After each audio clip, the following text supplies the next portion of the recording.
No अभयं कुरु सन्नः कुरु प्रजाभ्यो अभयं पशुभ्यः सुशान्तिर्भवतु।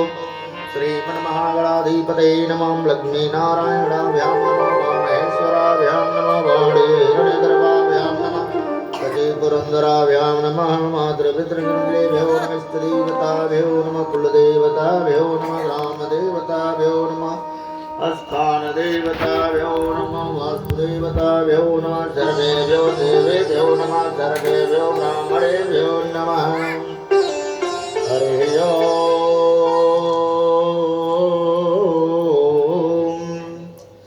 विघ्नेश्वराय वरदाय सुराप्रियाय लंबोदराय सकलाय जगद्धिताय नागाननाय श्रुतिजज्ञविभूषिताय गौरीसुताय गणनाथ नमो नमस्ते। त्वं वैष्णवी शक्तिरनन्दवीर्या विश्वस्य बीजां परमासि माया सम्मोहितं देवि समासमेत त्वं वै प्रसन्ना भुवि मोक्तिहेतो या कुन्दन्दतुषारहारधवला या शुभ्रवस्त्रावृता या वीणावरदाण्डमण्डितकरा या श्वेतपद्मासना या ब्रह्माण्डशङ्करा प्रभृतिर्भिर्देवैः सदा वन्दिता सा मां पातु सरस्वती भगवती निःशेषजाड्यापहा। गुरु ब्रह्मा गुरु विष्णु गुरुदेवो महेश्वरः गुरु साक्षात् परब्रह्म तस्मै श्री गुरवे नमः। कर्पूरगौरं करुणावतारं संसारसारं भुजगेन्द्रहारं सदा वसन्तं हृदयारविन्दे मां भवानी सहितं नमामि। त्वमेव माता च पिता त्वमेव त्वमेव बन्धु च सखा त्वमेव त्वमेव विद्या द्रविणं त्वमेव त्वमेव सर्वं त्वमेव सत्याव्रतं सत्यपरं त्रिसत्यं सत्याश्च जोनिमितं च सत्ये सत्यास्य सत्यामृतसत्यनेत्रं सत्यात्मकं त्वां शरणं प्रपन्नाम्। फलं कृष्णाय वासुदेवाय हरये परमात्मने प्रणतक्लेशनाशाय गोविन्दाय नमो नमः। हे राम पुरुषोत्तम नरहरे नारायण केशवा गोविन्द गरुडध्वज गुरुनिधे दामोदर माधवा। हे कृष्ण कमलापते जदुपते सीतापते श्रीपते वैकुण्ठाधिपते जराजरपते लक्ष्मीपते पाहि माम्।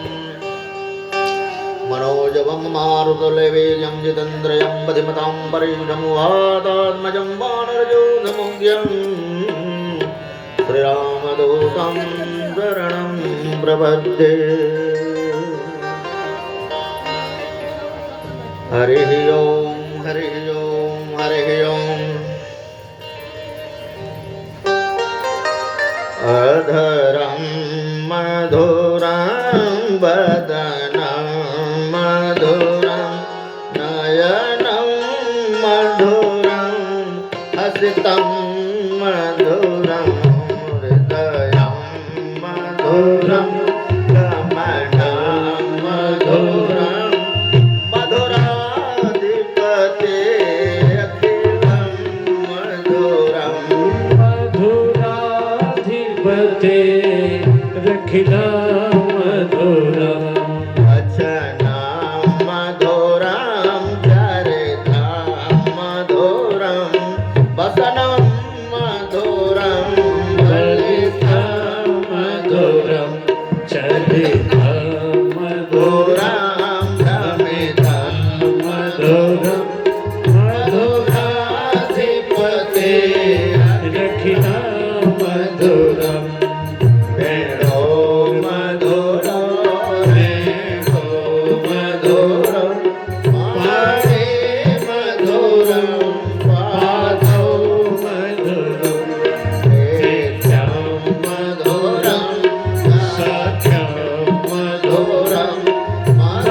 मधुराधिपते रखिना मधुरम गोपी मधुरा लीला मधुरा युक्त मधुरा भुक्त मधुरम इष्ट मधुरा शिष्ट मधुरा मधुराधिपते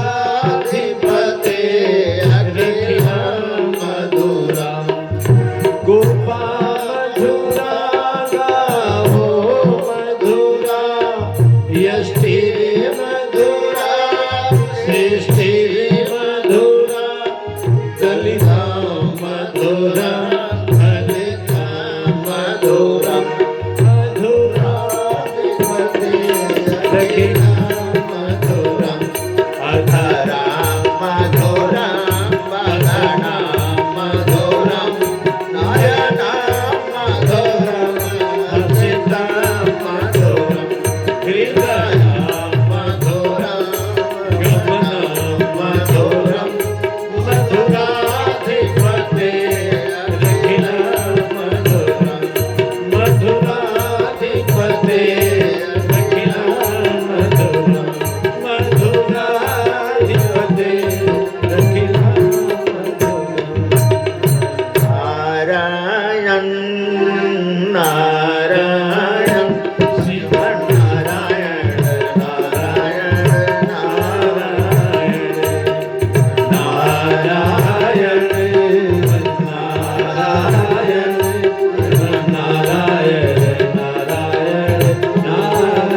नारायण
वृंदावन बिहारी लाल की जय हो।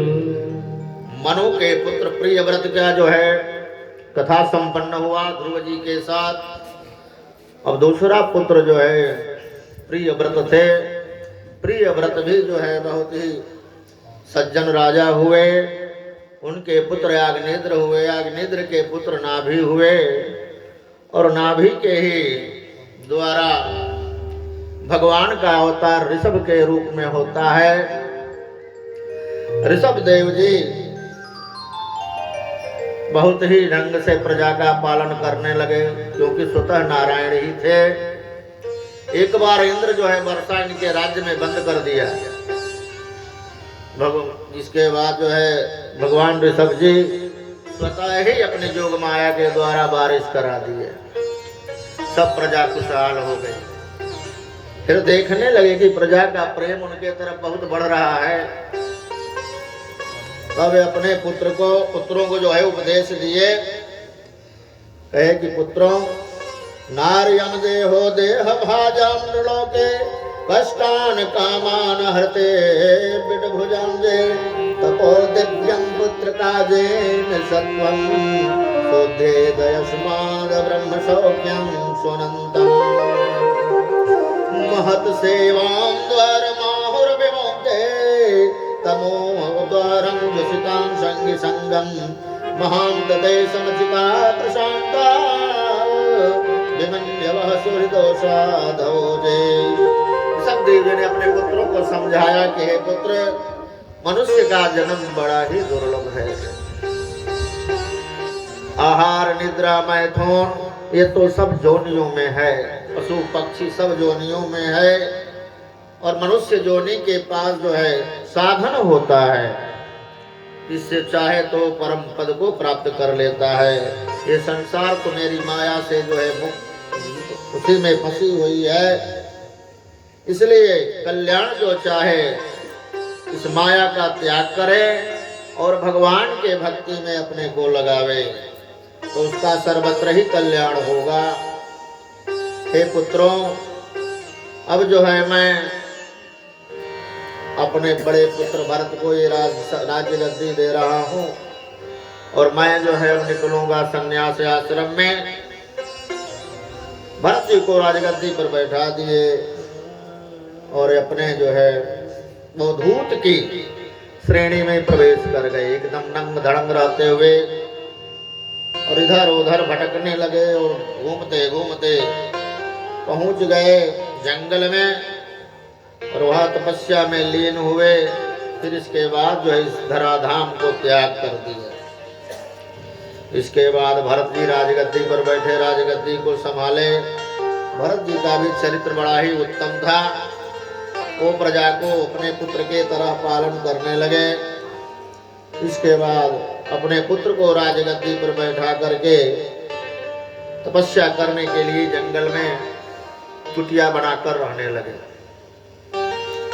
वहां रहते रहते एक समय वहां गंडकी नदी थी, एक हिरणी गर्भिणी थी और पीछे से हिरण जो है पीछा किया।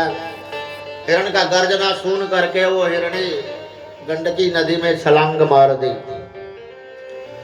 और नदी में ही उसके डर के मारे बच्चा निकल गया गर्भ से, और किसी तरह वो पार कर गई। पार करने के बाद उधर जा करके मर गई, और भरत जी उस बच्चे को ले आए, हिरण को ले आकर अपने कुटिया में पालन पोषण करने लगे।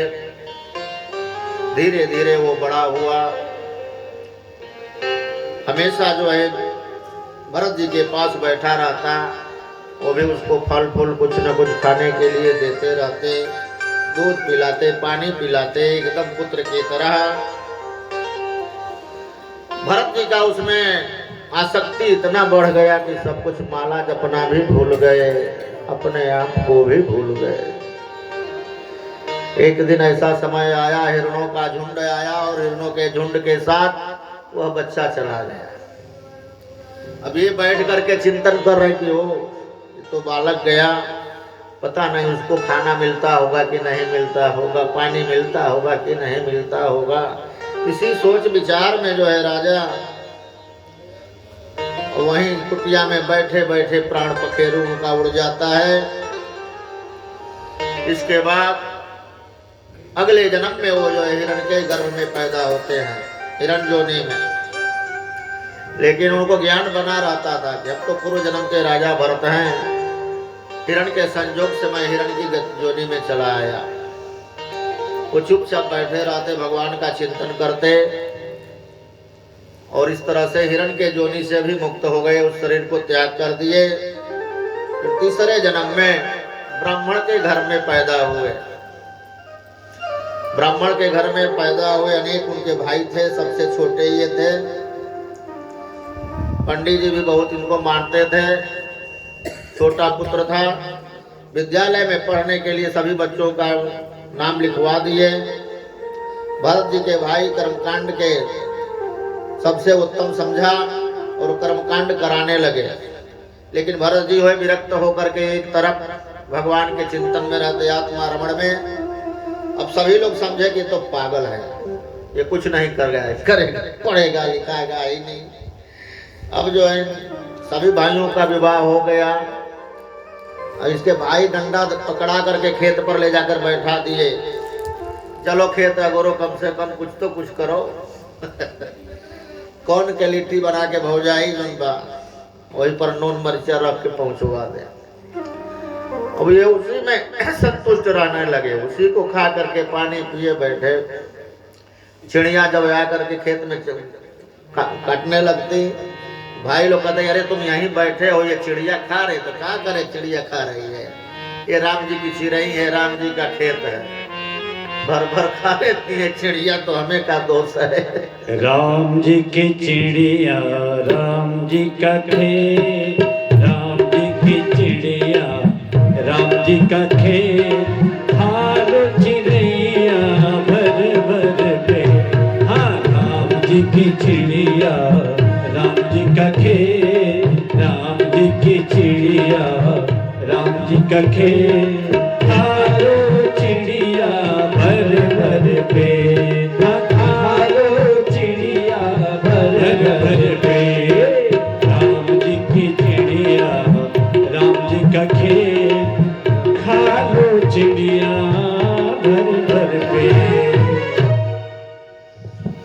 इसके बाद वहीं पर जो है राजा जड़ भरत बैठे थे खेत पर, और उसी समय राजा रहुगण की पालकी जा रही थी। राजा रहुगण की पालकी जाए तो उसमें एक कहार की कमी थी, और एक कहार ने कहा देखो मोटा ताजा बैठा हुआ है, उसको पकड़ ले आओ। और ले आकर के पालकी में जोत दिया।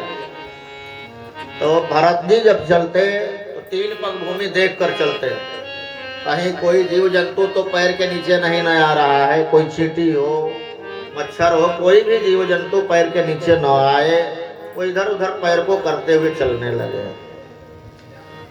अब इस तरह से पालकी जब हिलने डुलने लगी तो राजा रहुगण बोला कि अरे कहारो कैसे तुम चल रहे हो, बड़े मूर्ख हो, कुछ समझ में नहीं आता है, हैं?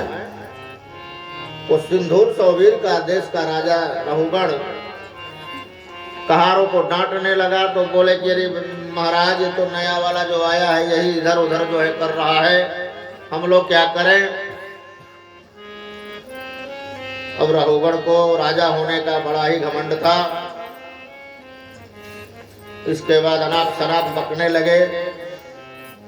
तब इधर जो है आत्माराम राजा जड़ भरत ब्राह्मण देवता मुस्कुराए और बिना किसी प्रकार अभिमान किए इस प्रकार कहने लगे, त्वयोदितं व्यातम बे प्रलब्धम भारतो समे स्यात् यदि वीर भार गंतरो यदि स्याद् अधिगम्य मध्वा पिबेति राशौ न विदाम प्रवाद।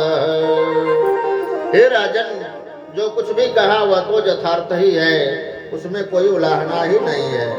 यदि भार नाम की कोई वस्तु है तो ढोने वाले के लिए है, यदि कोई मार्ग है तो वह चलने वालों के लिए है। मोटापन भी उसी का है, वह सब शरीर के लिए कहा जाता है, आत्मा के लिए नहीं। यानी जनेसी बात नहीं करते। स्थूलता, कृष्णता, याद, व्याधि, भूख, प्यास, कलह, इच्छा, बुढ़ापा, निद्रा, प्रेम, क्रोध, अभिमान और शोक, ये सब तो देहाभिमानियों के लिए है। मैं तो इससे अलग हूँ, तुम राजा हो और मैं प्रजा हूँ, इस प्रकार की भेद बुद्धि के लिए मुझे व्यवहार के सिवा कहीं भी तनिक भी अवकाश नहीं दिखाई देता। यदि मैं वास्तव में जड़ और प्रमादी हूँ तो भी मुझे शिक्षा देना पिसे हुए को पीसने के समान व्यर्थ है। सुखदेव जी कहते हैं राजा परीक्षित मुनिवर जड़ भरत यथार्थ तत्व का उपदेश करते हुए इतना उत्तर देकर के मौन हो गए। इसके बाद राजा रघुगण को तो घमंड था कि मैं राजा हूं। कष्टम निगूढ़ सरसि द्विजानां बिभार्षि श्रोत्रं कतमोऽवधूतः कस्यासि पुत्रात्यापि कस्मात् क्षमाय निश्चेदसिनोत शुक्लः। महाराज आप ऐसा बहुत ही बात कर रहे हैं, क्या बात है, आप कौन हैं? राजा जड़ भरत कहे कि रे महाराज आप तो महाराजा हैं, हम तो एक जो है गरीब और ब्राह्मण हो, आपको तो देहाभिमान है। ये 10 दरवाजे का मकान बना हुआ है, स्वतः नारायण ही इसमें वास करते हैं, इसके सिवा और कुछ है ही नहीं। राजा रघुगण तुम इसे अपने शरीर को यदि पढ़ लोगे तो सब कुछ सब तुम जो है जान जाओगे, सब कुछ ज्ञान इसी शरीर में ही है। बंगला जब बना महाराज जा में नारायण बोले। बंगला जब बना महाराज जा में नारायण बोले।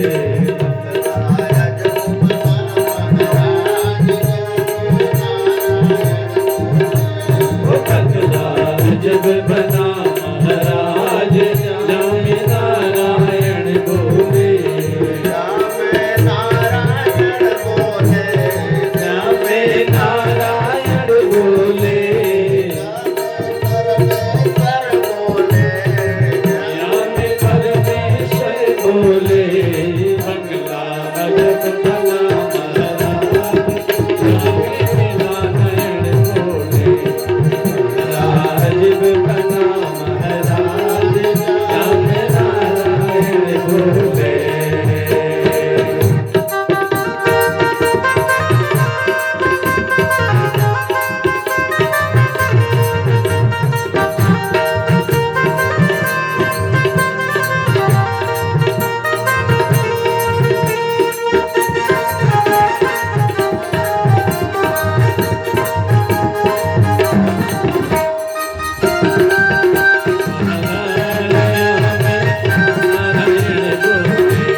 पचीसा।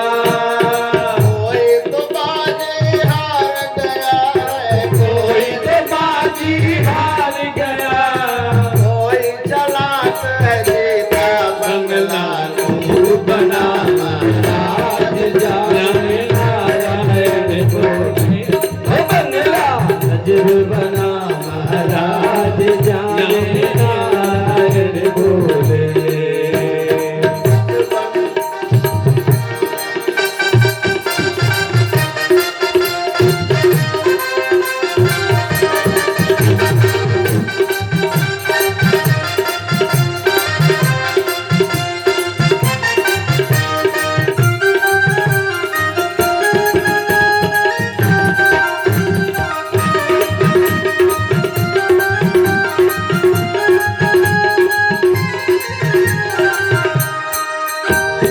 इस बंगले में पातर नाचे मनवा तान बजावे। मनवा तान बजावे, मनवा तान बजावे। हिरत सूरत का पाद घोंघरू, हिरत सूरत का पाद घोंघरू, पग छते सो गावे बंगला जब बना महाराज जाने नारायण बोले। ओ बंगला अजब बना महाराज जाने नारायण बोले। बंगला अजब बना महाराज जाने नारायण बोले। ओ बंगला अजब बना महाराज जाने नारायण बोले। राजा रहुगण को जो है उपदेश दे दिए भरत ने, हे महाराज, जो इस बंगले को पढ़ लिया वही परम ज्ञानी हो गया। ये जो है ईश्वर ने पंच तत्व का ये मकान बनाया और इसी में जो है 10 अंगुल का हृदय प्रदेश जिसमें वो अपना घोंसला बनाए। उनके सिवा कुछ भी नहीं है। स्त्री और पुरुष में भी कोई भेद नहीं है। सबका शरीर एक ही तत्व से बना है। ये तो जो माया में फंसे हुए हैं उनके लिए ही ये सब जो है सारा जगत है। मैं तो इस माया से विरक्त हूँ। राजा रहुगण तुरंत पालकी से उतर करके राजा भरत के पैर को पकड़ लिए। राजा भरत ने कहा, हे महाराज, आप जो है महाराज बने हैं, इसके पहले आप क्या थे उसको याद कीजिए। फिर इसके बाद आप कहाँ जाएंगे उसको भी सोचिए। नारायण के सिवा ये संसार कुछ भी नहीं है। सबके हृदय में एकमात्र नारायण ही है, इसके अलावा और कुछ है ही नहीं। तो आप जो है एकमात्र भगवान का चिंतन करिए, इसी में कल्याण होगा। राजा रहुगण जो है महाराज भरत जी के पैर पर पड़ जाते हैं और बोलते हैं, नमो नमः कारण विग्रहाय स्वरूपतोक्षे कृत विग्रहाय नमो वधूत द्विज बंधुलिंगम निगूढ़ नित्यानुभवाय तोभ्यम। हे भगवान, मैं आपको नमस्कार करता हूँ। आपने इस जगत का उद्धार करने के लिए ही यह देह धारण किए हैं। हे जोगेश्वर, अपने परमानंदमय स्वरूप का अनुभव करके आप इस स्थूल शरीर से उदासीन हो गए हैं और एक जड़ ब्राह्मण के वेश में अपने नित्य ज्ञानमय स्वरूप को जनसाधारण की दृष्टि से ओझल किए हुए हैं। हे ब्राह्मण देवता, मैं आपको बारंबार प्रणाम करता हूँ। कहे कि हे राजन, मैं भी राजा था, मेरा नाम भरत था, नाम सुना होगा। और मैं हिरणी के चिंतन में प्राण त्याग कर दिया।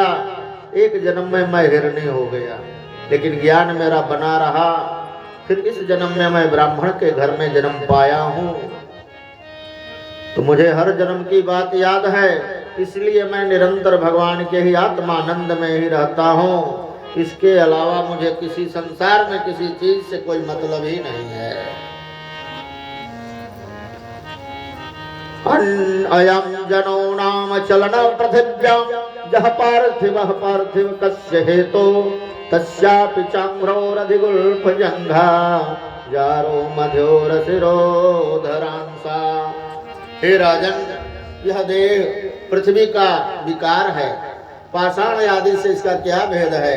जब यह किसी कारण से पृथ्वी पर चलने लगता है तब इसके भारवाही आदि नाम पड़ जाते हैं।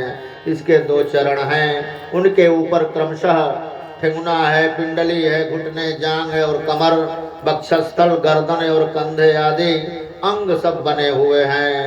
कंधों के ऊपर लकड़ी की पालकी रखी है, उसमें सौवीर राज नाम का एक पार्थिव विकार है, जिसमें आत्मबुद्धि अभिमान करने से मैं सिंधु देश का राजा हूं, इस तरह से प्रबल मद के अंधा से चूर है। राजा कहे कि हे महाराज, मुझे लज्जित मत करिए,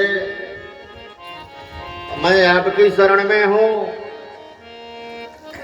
तब बोलते हैं भरत जी की तस्मान नरो संग सुसंग जाता ज्ञानासिने हैव विक्रीण मोह हरिम तदीया कथना सुताभ्याम लब्धा स्मृतिर्जात्यति पार मधुवन। हे राजन, सारांश यह है कि विरक्त महापुरुषों के सत्संग से प्राप्त ज्ञान रूप खंड के द्वारा मनुष्य को इस लोक में ही अपने मोह बंधन को काट देना चाहिए और अपने आप को श्री हरि के लीलाओं के कथन और श्रवण से भगवती स्मृति बनी रहने के कारण वह सुगमता से ही संसार सागर से पार करके भगवान को प्राप्त हो जाता है। जिसके हृदय में राम नाम बंद है, जिसके हृदय में राम नाम बंद है, उसको हर घड़ी आनंद ही आनंद है। जिसके हृदय में राम नाम बंद है, उसको हर घड़ी आनंद ही आनंद है। जिसके हृदय में राम नाम बंद है, उसको हर घड़ी आनंद ही आनंद है।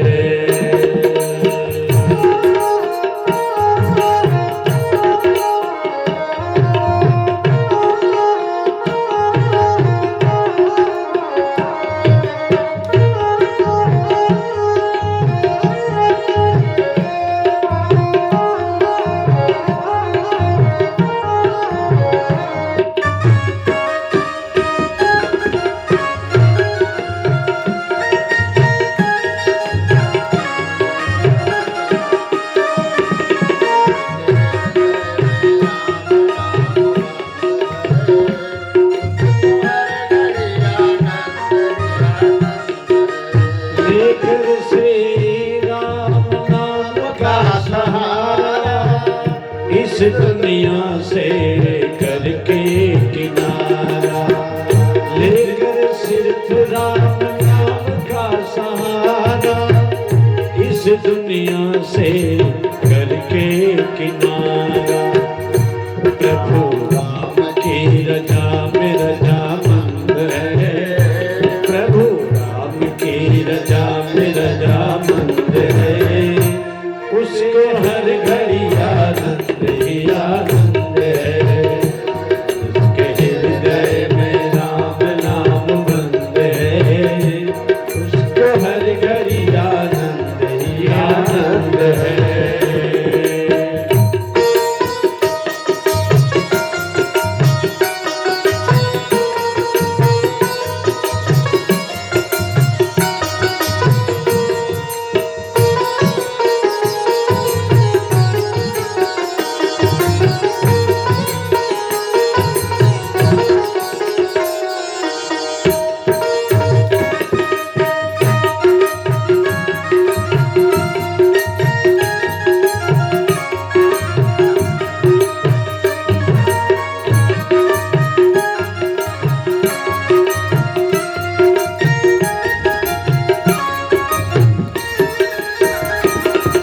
संगत की रंगत से दूर रहे, निंदा चुगली कभी ना किसी की कहे।